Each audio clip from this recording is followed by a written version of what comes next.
Salut tout le monde, bienvenue à ce huitième vidéo sur le jeu Weimar The Fight for Democracy publié par Capstone Games en 2023. Dans cette vidéo, je vais vous donner formellement mon opinion du jeu. Je dis formellement parce qu'au travers des vidéos, vous avez pu comprendre que j'ai bien aimé.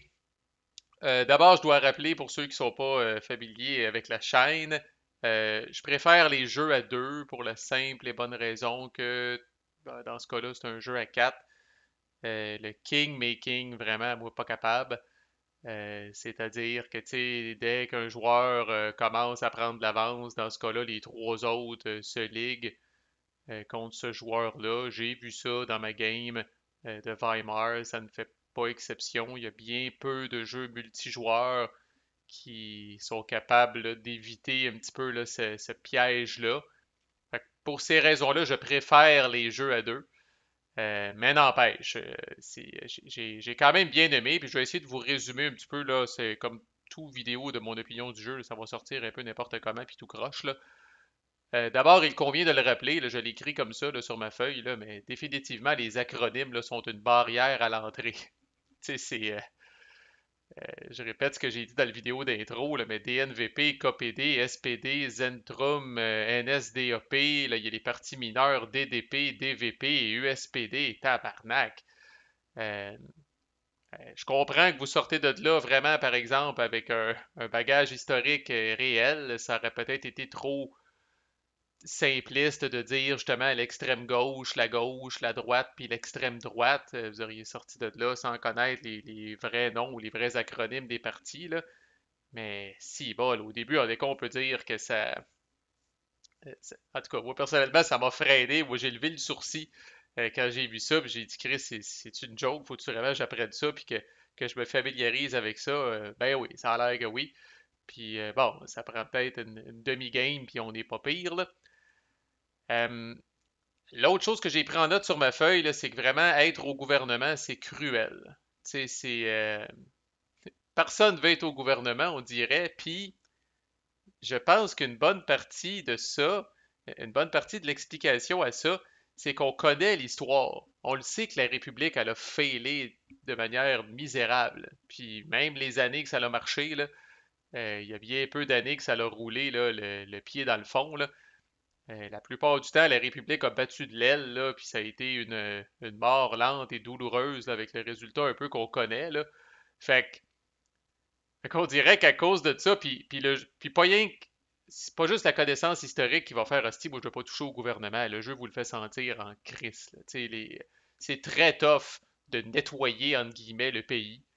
Puis le petit bénéfice qu'on va aller chercher comme gouvernement là, est souvent compensé là, par des épisodes de haute pression. Là, où est-ce que vous allez vous dire, oh my god, hostie, le pays au complet est salopé, puis je suis responsable de ça. Fait que mais les règles vous expliquent bien ça. Bon, au début, la République n'arrachait parce que ça commençait, beaucoup de problèmes d'inflation, entre autres, là, puis d'unrest, puis toutes sortes de crap. La République a vraiment connu un petit peu son âge d'or, si on peut dire. Au niveau du jeu, si vous voulez être au gouvernement, c'est pendant les rounds 3 et 4, pendant le timeline orange. Là, c'est là que j'ai trouvé que, comme dans la vraie vie, que c'était le plus smooth. Là, parce qu'au début, c'est rock'n'roll, puis à la fin, là, dans les derniers jours, si on veut, de la République, c'est tough aussi. Là.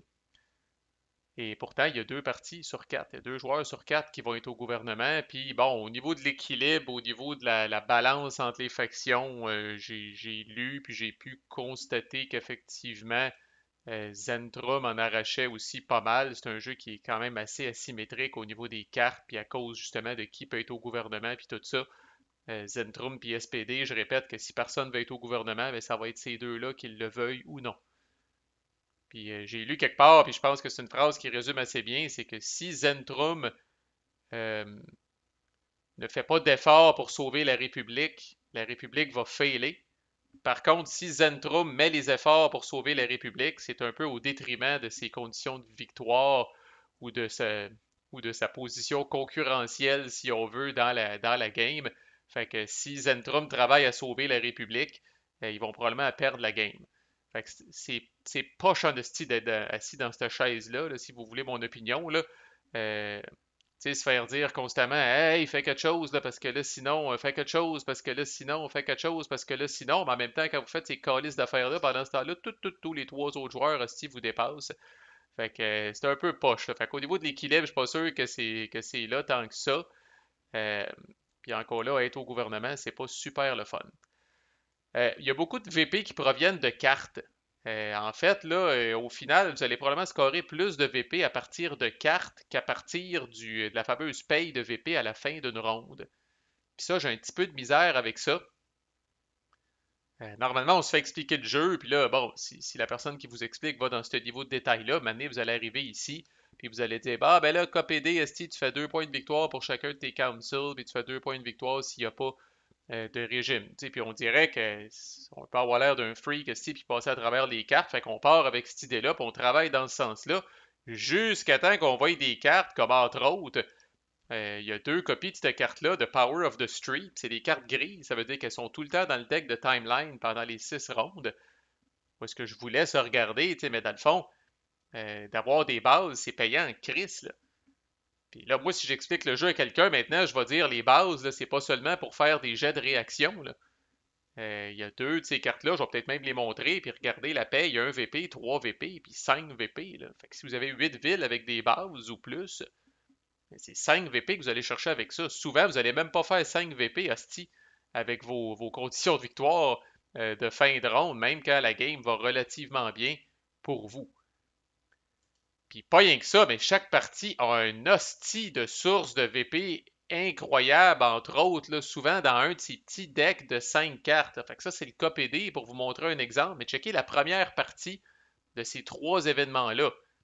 Où est-ce que ça dit, dans le fond, à chaque fois, vous mettez un flag euh, de, de- de l'Union soviétique en jeu, là, si on veut, là, puis ensuite, vous scorez 2 VP par flag de l'Union soviétique. Fait que notre joueur du KPD, là, il a scoré 2, si c'est pas 4, si c'est pas 6 VP avec ces crises de cartes-là, ce qui est encore plus que ce qu'on score typiquement à la fin d'une ronde, là. Puis toutes les, toutes les parties ont une espèce de patente de même. Fait que moi, dans le cas du DNVP, là, maintenant, en checkant ces 5 cartes-là, j'avais dit, tabarnak! Puis, tu sais, entre autres, le président, à un moment donné, qui crève puis qui est élu, là, ben moi j'ai 6 VP.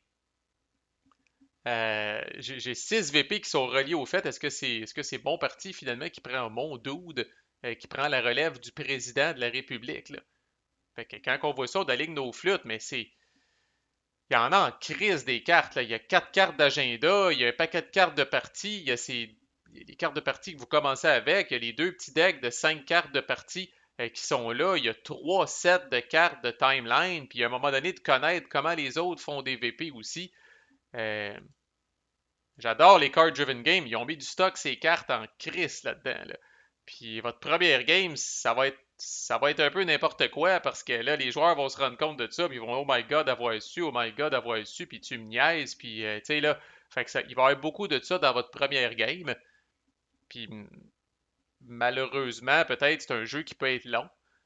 Puis tu sais, allez-vous réunir les 4 mêmes joueurs pour jouer une deuxième game? Probablement oui, si l'enthousiasme est là, là. Mais il y a énormément de surprises, plus que la moyenne d'un CDG. Il y a énormément de surprises qui résident dans les cartes, là.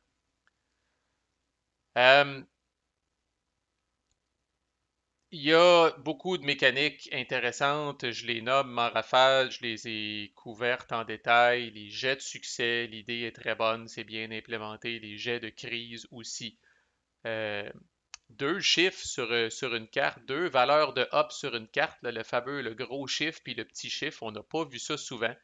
L'utilisation qui est faite de ça pour les débats aussi, c'est très bon. Les cartes de timeline, que vous avez 2 cartes de timeline, typiquement 2 cartes de timeline, 3 cartes de partie, puis vous devez vous débrouiller avec ça, puis les timelines qui sont des événements obligatoires, ça donne une gestion de main qui est quand même intéressante. Fait que tout ça, c'est quand même très très bien pensé. À cause du king-making, c'est assez difficile là, pour les parties là, qui ont des conditions de victoire automatiques. Puis la façon que la structure de tour marche, puis le fait qu'on a tous le même nombre de cartes, puis qu'on joue vraiment à tour de rôle, il faut le faire en esti pour aller chercher une victoire automatique, là, parce que les gens vous voient venir en crise. Là, on bouge des unités ont fait un coup, là, dans le cas des partis, entre guillemets, méchants, là. Puis bon, comme je dis, les gens ont le temps de vous voir venir puis de travailler pour contrer ça, là, ce qui fait qu'on va peut-être surtout perdre par défaite automatique ou qu'on va se rendre quand même à la fin du tour. Ce qui aide un peu au niveau du kingmaking, que moi j'ai pas connu dans Vassal, c'est qu'officiellement, vous aurez remarqué, c'est un jeu qui n'a pas de track de points de victoire là, tout le tour du board. Fait que souvent, ça l'amplifie le kingmaking parce qu'on dit ah, si, gars, lui, comment est-ce qu'il est en avant? Chris, il y a 5 VP de plus que tout le monde. Là, c'est des petits tokens de points de victoire que vous accumulez en avant de vous autres. Puis peut-être que c'est une bonne idée dans cette optique-là de, de garder ça, pas nécessairement secret, mais de, tu sais, pas, parce que c'est public officiellement, là, mais tu sais, de pas en faire tout un plat non plus, là. Pour dire, ah, Chris, t'as 2 VP de plus que moi, fait que je vais te cochonner plutôt que l'autre, tu sais. Mais peut-être que c'est correct que quand on ramasse des points de victoire, on les met en avant de nous autres, puis sans nécessairement les cacher, ça devient une petite pile un peu abstraite, puis on réussit à passer par-dessus ça, là. Euh, le prix, j'ai pas connu ça moi non plus dans Vassal, mais le prix est définitivement un obstacle. Tous ceux à qui j'ai parlé de ce jeu-là, ils me disent, Chris, es-tu malade? As-tu vu comment ça coûte? Tu sais, je pense que comme consommateur, pas nécessairement tout riche, là, on aurait pris une version basic du jeu, peut-être, avec un peu moins de flafla puis de patente. Je sais pas comment est-ce qu'il aurait pu réduire les coûts, là. Mais en même temps, je l'ai parlé dans la vidéo d'intro, puis je vais pas rechecker dernièrement, là. Mais il me semble c'était quoi? C'est 150 pièces US. Ça commence à être cher en tabarnak pour un jeu qui officiellement ressemble quasiment à 1 euro là, quand on check ça vite vite. Là. Mais tu sais, il y a vraiment comme je dis, le board avec du relief puis tout le kit. Là. Il y a un effort qui a été mis, là. Mais peut-être qu'au niveau accessibilité, on aurait pris une version basic. Fait qu'il y a beaucoup de choses à comprendre, beaucoup de choses à référencer. J'ai parlé des agendas, les issues aussi, ça veut tout dire quelque chose, ces issues-là. Ça donne tout un, si c'est pas deux bénéfices. Fait qu'il faut référencer ça beaucoup. L'iconographie, elle est bien faite, mais il y en a quand même pas mal. C'est sûr et certain qu'une fois que de temps en temps, vous allez référencer ça. Je me suis rendu compte, puis j'ai édité mon premier vidéo, en tout cas la description du premier vidéo, là, mais officiellement, quand vous placez c'est vraiment un aparté que je fais ici, là, quand vous placez le septième marqueur de menace entre guillemets nationale, c'est écrit ici Game Over, mais c'est pas une défaite automatique de tout le monde. Quand vous placez le septième marqueur de menace nationale ici, les deux partis au gouvernement reçoivent une méchante claque ses fesses, ils perdent 8 VP chacun. Puis ensuite, le parti qui a le plus de VP, qui typiquement ne sera pas un parti au gouvernement, gagne la game. Fait que thématiquement, c'est weird. On dirait que la République va tellement mal que fouille-moi, elle s'écroule, mais il y a un parti quand même qui s'en sort. C'est bizarre thématiquement qu'il y ait un parti qui gagne pareil. Je comprends la pénalité encore là au parti du gouvernement qui passe le vie à manger de la marde dans ce jeu-là, là. Mais qu'après ça, un des deux partis méchants gagne, j'imagine qu'ils finissent par installer là, ce qu'ils ont toujours voulu installer, puis une genre de dictature ou d'affaires tout croche, un peu pas mieux finalement que ce qu'Hitler a fait probablement au final. Là.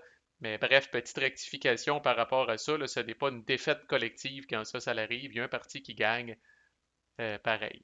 Alors que si ce même game over-là qui est écrit ici, là, ça c'est vraiment, si vous mettez suffisamment justement de bonhommes d'Hitler ici, puis que vous vous rendez là, là c'est une défaite collective, puis même les règles vont dire le joueur, parce que ça ici, c'est vraiment des meeples de partie qui vont se retrouver ici. Fait que les règles disent vraiment que le joueur qui a le plus de meeples ici peut être considéré comme étant le responsable de cette chute-là, mais en même temps, concrètement, dans les règles, ce n'est pas dit que, mettons, ce joueur-là perd plus que les autres ou que les trois autres gagnent à la limite, puis lui, le plus grand perdant. Fait qu'au final, on s'en quelqu'un dont la game va mal a aucun scrupule à coller de ses people là-dedans, puis a peut-être entraîné tout le monde dans la défaite si c'est votre façon de jouer. Puis, je vais conclure avec ça. C'est un jeu qui raconte une histoire qui est très triste. Il y a des histoires de même dans le monde, dans la vie, qui sont extrêmement tristes. Puis la pauvre République d'Allemagne d'entre les deux guerres, c'est à peu près une des histoires les plus tristes qui a mené à l'événement le plus triste de l'histoire du monde, qui est la Deuxième Guerre mondiale. Mais c'est raconté de brillantes façons. Je dois dire, par exemple, les cartes, euh, vous passez à travers toute cette affaire-là. Puis je me demande s'il y a quelque part le but du designer. Il en a fait un jeu, là, mais je me demande si c'est pas aussi, là, à quelque part, une leçon d'histoire qu'ils voulaient donner. C'est souvent ça avec les card-driven games, puis les cartes de timeline, puis les cartes de partie, puis l'attitude de ces parties-là, puis tous les événements d'importance qui sont arrivés dans la période couverte par le jeu, vous pouvez être sûr, qui sont sur une carte. Puis, je n'ai pas parlé tant que ça, mais quand on joue, on le vit, là, la lente montée d'Hitler et de son parti. Puis je vous laisse là-dessus, mais tu sais, juste pour dire, ben, calais, ces petits bonhommes-là, tu sais, on a juste à pas les mettre, là, tu sais. Tu sais, entre joueurs, ressaisit son eau, hostie, puis menons cette république-là à la fin. Mais tabarnak, je sais pas tout thématiquement ce que ça signifie, mais ils ont réussi à nous tenter. Voici trois exemples de cartes. Fait qu'ici, bon, les funérailles de Horst Wessel, là, que je salue au passage. Euh, Fait que vous avez cette carte de timeline-là. Je répète, il faut qu'elle arrive. Il faut que l'événement arrive. Fait qu'est-ce que ça dit? Ça dit de demander à chaque joueur, dans l'ordre que vous choisissez, de sacrifier des points de victoire. Vraiment de perdre des points de victoire et de les placer sur cette carte-là. Rappelez-vous, les marqueurs de points de victoire sont placés, là, c'est vraiment des tokens. Fait que vous pouvez physiquement les prendre et les placer sur cette carte-là. Évidemment, vous faites ça en dernier, le temps de voir qu'est-ce que les autres ont fait, puis vous allez comprendre. Puis là, ça dit collectivement, si 7 points de victoire ou plus se ramassent sur cette carte-là au final, le joueur qui a sacrifié le plus de points de victoire pige une carte de partie pour compenser. Par contre, si entre 0 et 6 points de victoire sont sur cette carte-là, ben, le joueur qui a sacrifié le moins de points de victoire va venir calisser une de ses meeples ici. Fait que ça, c'est une carte brune. Fait que ça arrive ronde 5 ou 6. Fait qu'on est proche du décompte final. Personne n'a le goût de sacrifier des points de victoire. Même pas pour piger une carte de.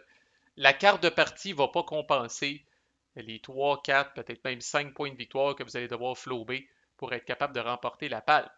Puis en plus, moi je joue ça, je fais ça en dernier. Fait que là, imaginez-vous, je demande à Joe Blow, bon, toi Joe Blow, c'est toi qui commence. Fait que t'en sacrifies combien? Callis, Joe Blow, il est sûr de se faire shifter. Tu sais, mettons qu'il se dit, ah, je vais contribuer au bien commun, je vais en sacrifier deux. Ben, vous pouvez être sûr que, tu sais, premièrement, si personne d'autre en sacrifie, lui se retrouve 2 points de victoire dans le trou par rapport aux autres, puis ça n'empêche pas le Meeple d'être placé là. Un hostie de choix cornélien complètement, tu sais, impossible.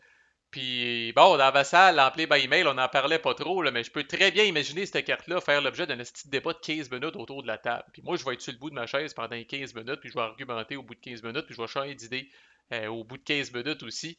3-4 fois pendant le 15 minutes s'il faut. Moi, j'aime ça dans un jeu, ces situations-là, puis je vais en parler, puis tout le kit. Tu sais, puis là, on va quasiment faire signer le monde sur une feuille, de dire, là, moi, j'en sacrifie deux, mais t'es mieux d'en sacrifier deux, toi aussi, mon calice, parce que là, on peut pas se permettre qu'il y ait un bonhomme de même, puis là, quelqu'un va-tu cochonner. Fait que, puis même à ce type d'affaire, ou en tout cas très semblable avec cette patente-là, là, on demande à chaque joueur, dans l'ordre de notre choix, de sacrifier des bases. Sacrifier des bases. Puis même principe, si 7 bases ou plus ont été sacrifiées, la personne qui en a sacrifié le plus gagne 2 points de victoire. Par contre, si entre 0 et 6 bases ont été sacrifiées, le joueur qui en a sacrifié le moins calisse une de ses beeples sur ce track-là. Puis un autre exemple, ça c'est complètement asti, c'est une autre affaire qui n'a pas de bon sens. Fait que voilà une carte de timeline. J'attire votre attention sur les chiffres en haut à gauche. 0 et 0. Quand vous pigez cette crise de timeline-là, là, vous n'avez aucun ops, là. Zéro. Gros, petit, 0, 0, 0. Fait que là, qu'est-ce qui reste comme événement? Ben là, on commence l'événement. Ah ben, câlisse. Si on veut faire l'événement, déjà, il faut que je mette une de mes meeples sur cette crise de track-là ici. Mais si je le fais, checker ça, le deal avec le diable, jusqu'à mon prochain impulse, après l'impulse de chaque joueur, je peux utiliser le gros chiffre de leur carte pour faire des actions. Tabarnak! Fait que je joue ça, il se passe rien sur le coup. Mais les trois prochains joueurs, avant que ça revienne à moi, quand ils vont jouer une carte, je vais utiliser, moi, tout de suite après, le gros chiffre pour faire des actions. Fait que je vais faire 3 fois des actions avec les cartes des autres. Mais il faut que j'aille mettre un petit bonhomme sur cette crise de track-là. À chaque hostie de fois, on en met un, puis on se dit que ça va être le dernier. Puis première affaire qu'on sait, c'est plein, puis toute la quête. Puis j'imagine que dans la vraie vie, les autres partis étaient tentés de joindre à Hitler aussi ou de collaborer avec eux autres, puis tout ça, encore là, je l'ai dit dans l'intro, je pense que ça s'est tout fait graduellement. cette affaire-là. Il n'est pas apparu, Hitler, puis salut, je suis un dictateur, tu sais, puis je vais envoyer tous les Juifs d'un camp de concentration. Ça s'est tout fait subtilement, puis tout. Puis le jeu vous le fait sentir, là, définitivement. Là. Fait qu'en les cas, euh, comme je dis, ça raconte une histoire, ça c'est clair, une histoire triste, mais ça la raconte vraiment d'une remarquable façon. Voilà, c'était mon opinion de Weimar, de Fight for Democracy. Si vous avez aimé le traitement que j'ai fait de ce jeu-là, il y a plein d'autres playlists semblables sur la chaîne. Merci, à plus.